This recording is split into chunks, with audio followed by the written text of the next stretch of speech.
tuo nga pagtuo lamang dili ka na mao ang tinuod nga pagtuo. Kay ang tinuod nga pagtuo mao katong motuo ka uban sa buhat. Mabasa nato na siya sa Juan 14 versikulo 12. Mingon si Kristo, ang motuo kanako magabuhat usab sa mga buhat nga gibuhat ko. So ang pagtuo nga iya ni Kristo nga pagtuo mao tong motuo ka uban sa buhat, dili tong pagtuo lamang. Kay bisag pasahon nato gyud ang Biblia, wala jud kay mabasa nga pagtuo lamang ang tao maluwas. So makaigsunan, ang pagtuo lamang dili kana siya mosangko ngadto sa kaluwasan sa pagsulod sa gikrean sa langit. Ug dili kana mao ang pagtulunan nga pagtuo lamang nga makaluwas nimo sa impierno. Mga kaigsunan, makaigalaan. Sa tinuod lang, ang giingon sa atong Ginoo, Matthew 7:21, ang nagbuhat sa kabubuton samahan maoy makasulod sa gikarihan sa langit. So ang pagtuo lamang dili gyud na qualify sa atubangan sa Ginoo. Kay kung imong basahon diha sa Jacobo 2 versikulo 20, patay ang pagtuo kung bulag sa binuhatan. Jacobo 2 versikulo 22, nagingon diha si Abraham gihingpit ang iyang pagtuo pinaagi sa mga buhat. So ang kang Kristo nga pagtuo nga tinuod, pagtuo gyud uban sa buhat. Good evening mga ka-tribo, no?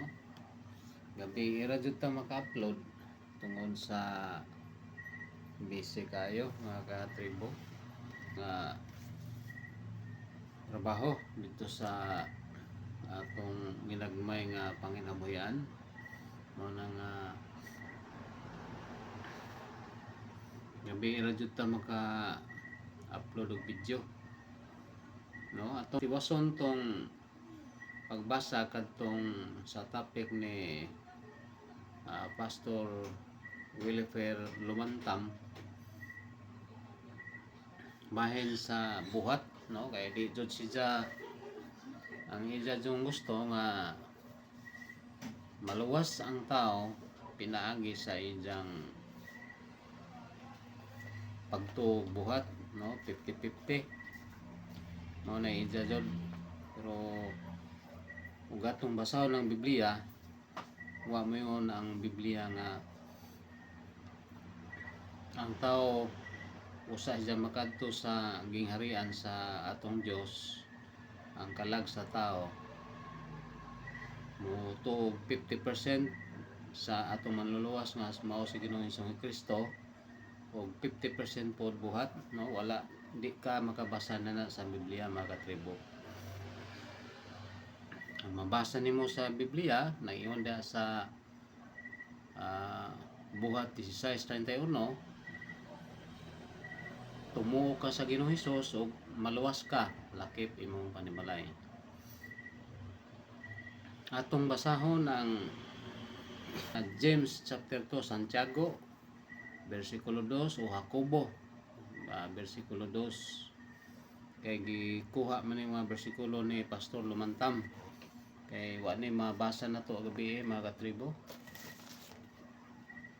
Taas na tong video mo atong gilaktawan karon, ang basahon sa grasya sa Ginoo, no? Sa James chapter 2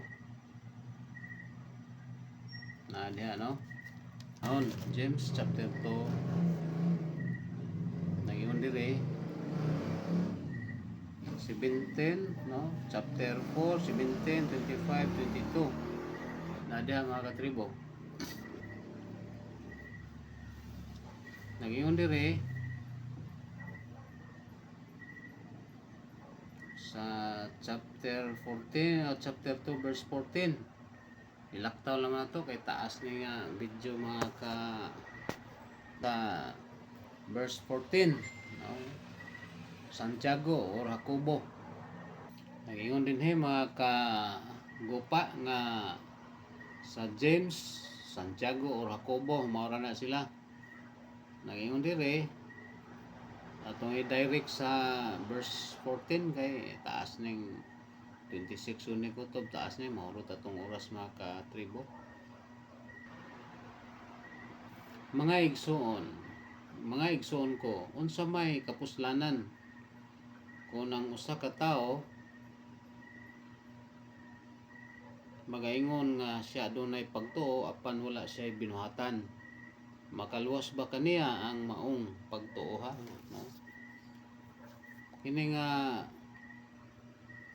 words diri nga makaluwas ba kaniya ang maong pagtuo ha? No, nagpasabot ni nga klase-klase day ang pagtuo, no?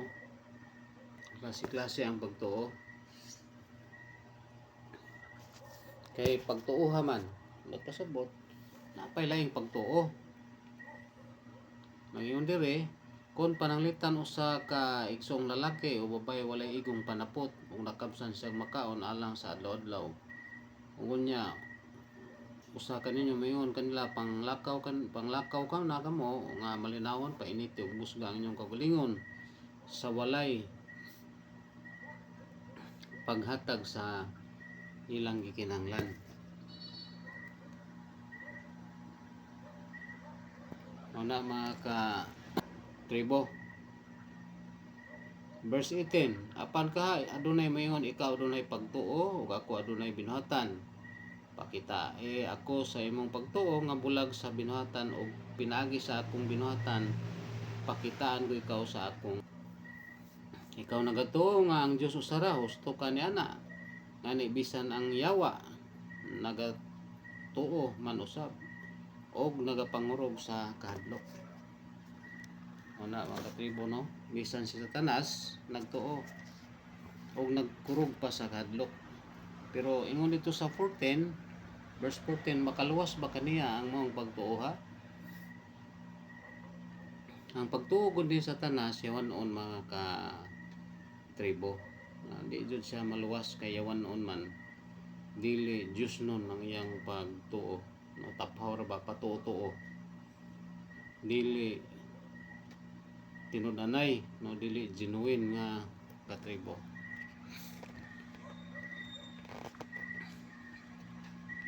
Nag-ingon din mga katribo sa verse 20.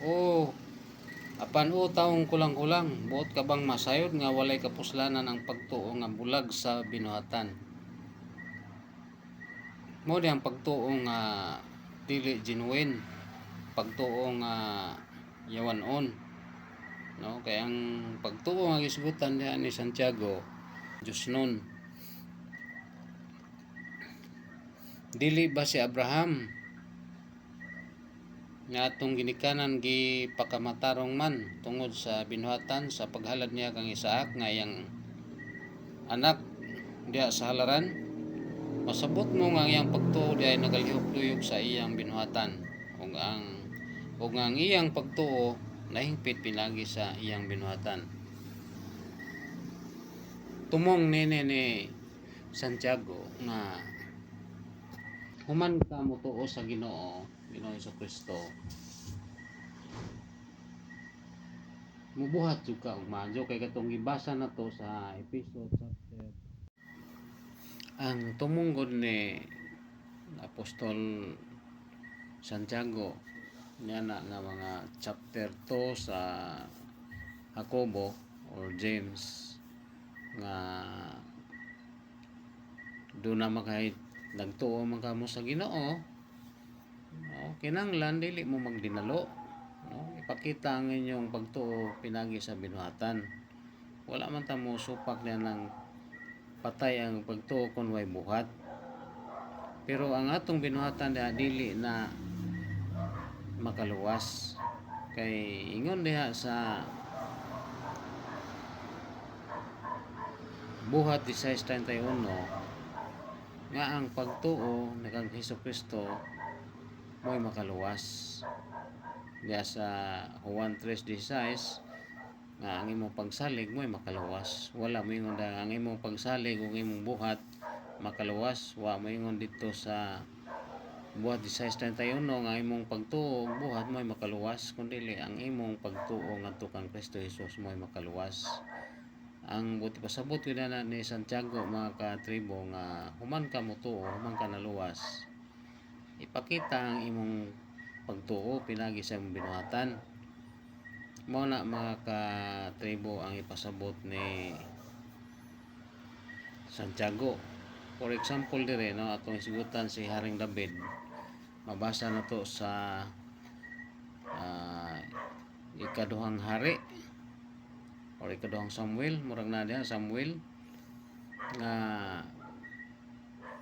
si David gikan sa panggubatan may pahulay, nakita niya tong si Bathsheba ba, gwapa kayo, o iyang gipakuha hasta nga nabuntisan. O kadto si Bathsheba minyo to ni Urias. Ug si Urias kana si Urias asawa na ni bana ni Bathsheba. Karon si Urias usa pod ka opisyal nga sundalo ni Haring David kadto nga panahon. Karon iyang gipakuha si kay nibuntis naman si Bathsheba, gipakuha ni Haring David si Urias ug ingnan nga ipon sa imong asawa kana makigdulog ka. Pero wa mo dulog si Urias, siguro doon na siya nabantayan nga buntis na yung asawa o doon na nakasugilon, wa siya mo tipon. Mao tong ang gihimo ni Haring David aron matago ang iyang binuhatan, iyang gipadala og balik si Urias ngadto sa gubat. Ijang giingnan si ang iyang opisyal, no, si Joab nga ibutang na si Urias sa front sa gira jud sa gubat o sibog mo pag naana sa kinatung-an si Urias. Matong namatay si Urias tungod sa plano ni David, no, gusto niya nga matago ba diyang binuhaton pero wa malilong atubangan sa Ginoo. Anda nga nung naluwas man si David, ingon si David sa buhat 2:27 ug 31 nga ang iyang kalag wala ang iyang lawas wala madunot, luwas si Haring David. Ang ikaduha po diha katong kriminal nga ang iyang trabaho krimen, no, mo na iyang panginabuhian krimen, mo na iyang trabaho krimen. Nganong gipasaligan ni Jesus Christ sa Lucas 23:42-43 nga karong adlaw adto ka sa akong paraiso. Kung buhat pa ang basihan sa kaluwasan sa atong kalag, di na to sila mga luwas si Haring David ug katong kriminal. Kay sa ilang pagtuo 50% makapasar sila, pero sa ilang binuhatan ang kriminal wa jud to kay krimen man niyang binuhatan, so impierno ta to. Pero unsay giyon Jesus Christ karong adlaw uban ka sa akong paraiso. Si Haring David nga nung wa man madunot ang iyang lawas may giyon sa buhat, no, mut pasamot luwas si Haring David. Wa man tay problema sa pagtuo og buhat, pero dili ang atong buhat dili aron maluwas. Ning buhat aton kay luwas ka na. Ang tudlo ni Pastor Brother Lumantam nga kinahanglan ka mo tuog mo buhat maluwas ka, pero kung nagtuo ra ka di ka maluwas. Sayop nga katudloanan mga katribo, sayop jud. Kay ang Biblia nag-ingon nga pagtuo ra jud, mabasa sa Hebrews chapter 10 verse 38 na diha atong basahon nga miingon diha nga ang akong tawo nga matarong magkinabuhi pinagi sa pagtuo, wa mo ingon nga magkinabuhi pinagi sa buhat. Atong basahon para maklaro mga katribo, Hebrews, atong basahon sa Hebrehanon chapter 10 ato pang pangitaon mga katribo, no, chapter 10 verse 38. So ano nabasa, hindi mo makaingon nga nagtumo-tumo ba ko. Basahon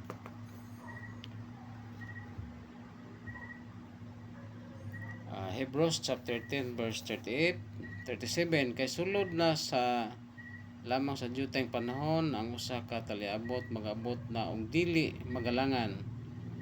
38. Apan ang akong tawo nga matarong magakinabuhi pinagi sa pagtuo, o kung siya musibog man ugaling kaniya walay kalipay ang akong kalag. Magkinabuhi ta sa pagtuo, wa mo nga magkinang akong taong matarong magkinabuhi sa pagtuo buhat, wala, no, magkinabuhi ta sa pagtuo kang Kristo Jesus nga mo'y atong manluluwas. Mo na mga katribo nga way labot ang kaluwasan sa atong kalag ang pagbuhat Kundi ang buhat bunga lamang na sa atong pagtuo. Pero ang buhat dili na makaluwas sama kang David, sama kang kriminal, no? Naluwas sila tungod sa ilang pagtuo sa Ginoong Jesucristo. Nagtuo sila sa Dios.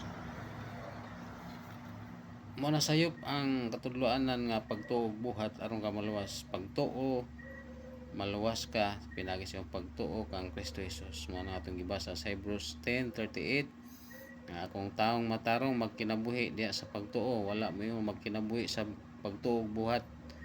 Pagtuo mo gisgutan diya. No? God bless mga katribo o amping sa kanunay nga ang tao maluwas ang imong kalag. Kinahanglan karon na imong dawaton na si Kristo pinagi sa pagtuo.